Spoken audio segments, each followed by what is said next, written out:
all right, but it's no The Mummy from 1999. You know what? I don't mind it. That Tom Cruise one, I don't mind.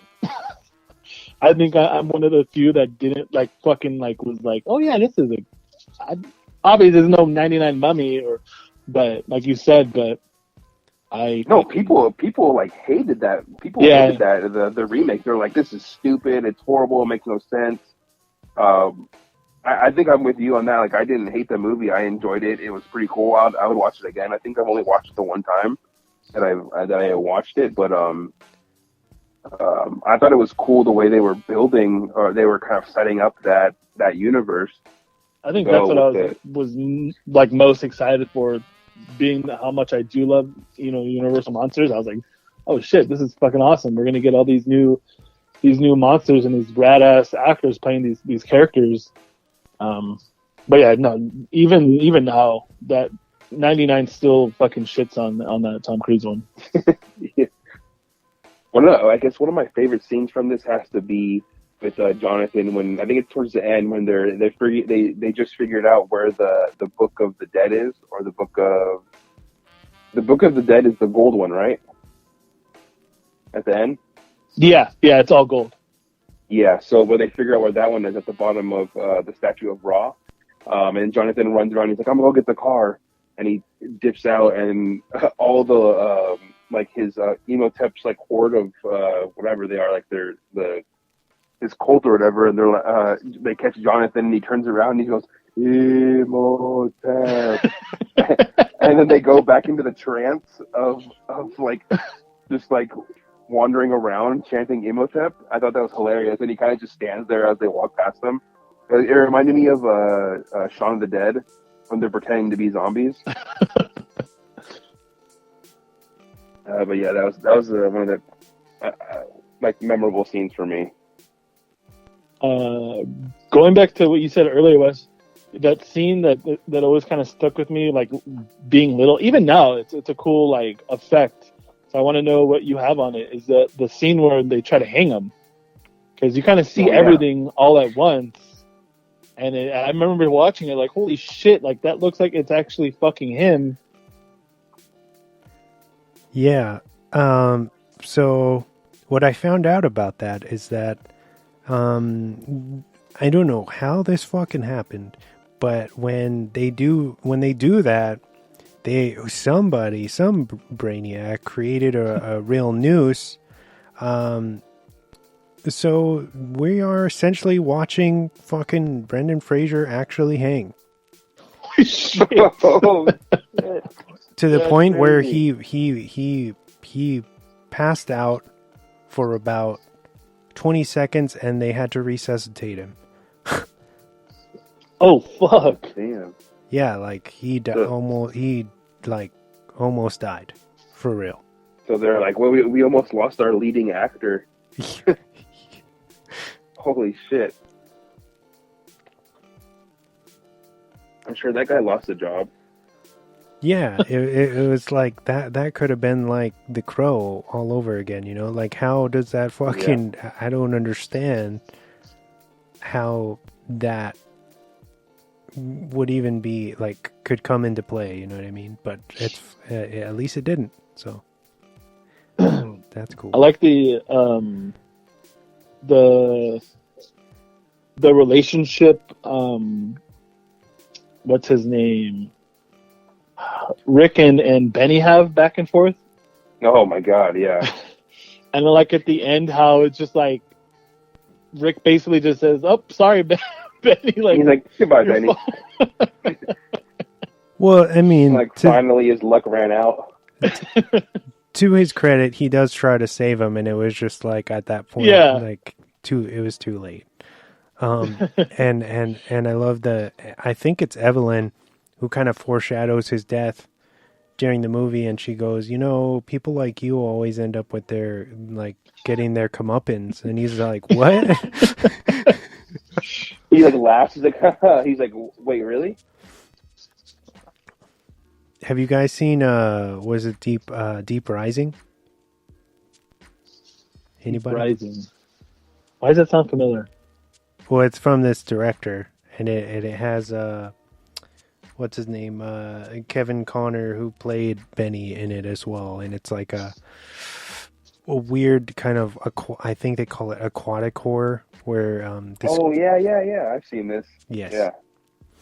Where they get like this kind of mercenary group gets aboard this ghost ship. No, it's not ghost ship, but they get aboard this ghost ship, and then it's like this huge fucking like sea creature thing. Oh yeah, he's in that. Yeah, he plays like the same kind of like weaselly character. Little roach fucking guy. Roach. Fucking cockroach that won't die. Dude, that's like the most perfect description of him. Yeah. When he saves himself from the mummy, when he's like dropping all the different symbols. Oh, that was hilarious. I love that because he knows all the languages. He's pulling out all the little crosses and whatnot for every single religion. That was hilarious. And he's like, oh, the language of the slaves. But that's such a good scene. For the it's the Star of David, the Jewish symbol. He's like, oh, the language of the slaves. Maybe I'll have a use for you yet, or whatever. And so he just pretty much fucks over everyone. And is like, yeah, I'll be loyal to you, and then I'm immune to everything that you're gonna do. Yeah. Oh, dude, I felt so sorry for that guy who got his eyes and tongue ripped out, and then how like he gets saved. Yeah, and then Benny is like, oh, thank you for meeting with the prince. They're so fucked up, man. Prince Imhotep does not like to be touched. Silly Eastern superstition. Oh, man. That was a shitty ass scene. I felt so bad for him. And he's like, he wants to thank you for your eyes and your tongue. Poor guy. I love the way that the effect that they use to essentially drain or like suck out the life of the people, of the four cowboys or whatever they are. Yeah, that's definitely a highlight.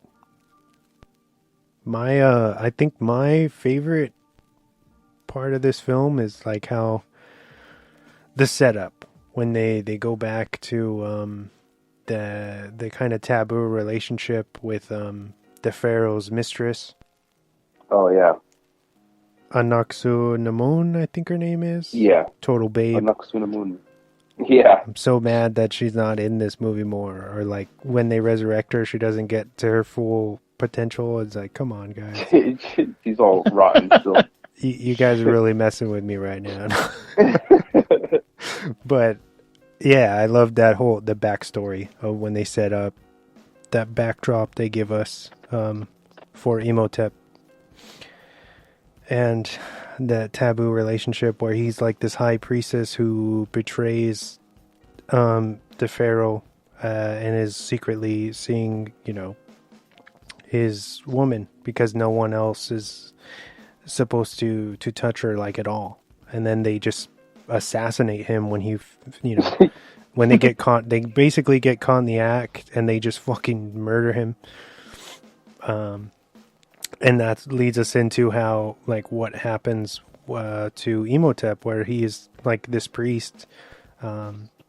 His woman ends up, Namun believes that he can resurrect her, so she kills herself. And then he does just that, where they take out all her organs and everything. And he's like in the middle of bringing her back and almost does it. And then the guards come and mess up all the plans pretty much, and they view him as like the most extreme evil ever. So they pretty much curse him and mummify him. But as if that's not scary enough, they put him in their sarcophagus with what is it? Like the scarabs. Yeah, tons of the scarabs that are flesh eating. So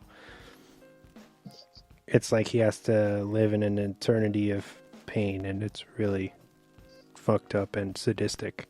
Yeah. But when he comes back, I feel like you're able to, in a way, have empathy for him, because it's like, of course, if that's you know, what happened to you, you wouldn't give a shit about anything except for whatever, you know, your motives would be. But as far as empathy towards people, I would completely understand why he was mad. It makes sense. But the way they did that, and it, I feel like it's such a tip of the hat to the OG that it's pretty satisfying. Just even those first, like, what is it? Not even maybe 10 minutes. How do you guys feel about all the sequels? Meh. You're telling me you don't like the Scorpion King? The spin-off movie, definitely not. Trash. Or garbage. The Scorpion King 2? Or the Scorpion King 3? Garbage. It's like Starship Troopers 2 and 3. Nope. They didn't happen. It didn't happen. I have love for the sequels. I think it's only because of what it's coming from.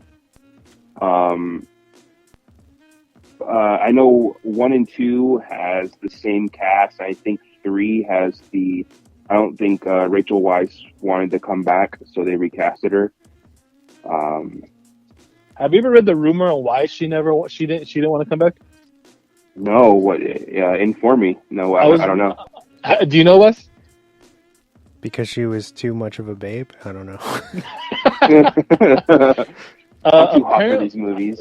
Apparently, all the stuff that I was reading and the rumors I was reading is that she didn't want to be portrayed to have like a 21-year-old son, because that's how old their son is in that third one.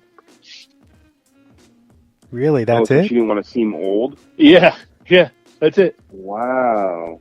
And she just kind of thought it was kind of dumb for that like for him to be that old, but yeah, that was it. You know, that's a really dumb thing for them just to not change, like to just not change it.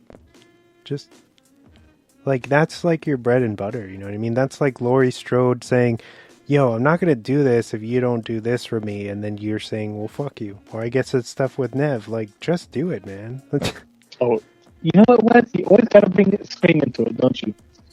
You like because I'm right? You mad? You mad? Because I was right. Yo, that movie's gonna come out, and I'm gonna be fucking sitting in that theater. And she doesn't show up. I'm gonna call you, like, while I'm watching that fucking those credits, and tell you were wrong. I hope she He's shows. Be like, who the fuck is this guy on the phone? I hope. Like, I fucking told you, Wes. I fucking told you. I hope she shows up in the movie, and not only that, I hope Atlas makes an ass of us all, and she's the fucking killer at the end. Oh, that'd be funny. Yeah, how do you feel about the sequels, Ryan? I mean, just like the main 3, not the other stuff. The second one, I don't mind it. Like, I think it's cool. Off air, I was talking to Wes about the third one, and I think I love the third one just because Brendan Fraser. Like, there's there's nothing really more to it.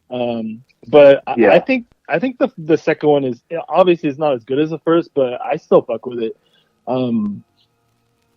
The third one is just kind of, it just feels off because Rachel's not in it. Like, it's just exactly that's exactly what I was gonna say. Like, the chemistry is off. But I don't even think to be honest with you, I don't think I saw the Scorpion King at all. I did have respect for Dwayne Johnson coming out recently saying that he loves that Brendan Fraser's getting all this, recent praise because he believed he was a big backer in Dwayne back then when he was just starting out, and actually was responsible for giving him that shot, like in general. That's awesome. So, yeah, that's rad. Right. Also, so a little fun fact about Mummy Returns.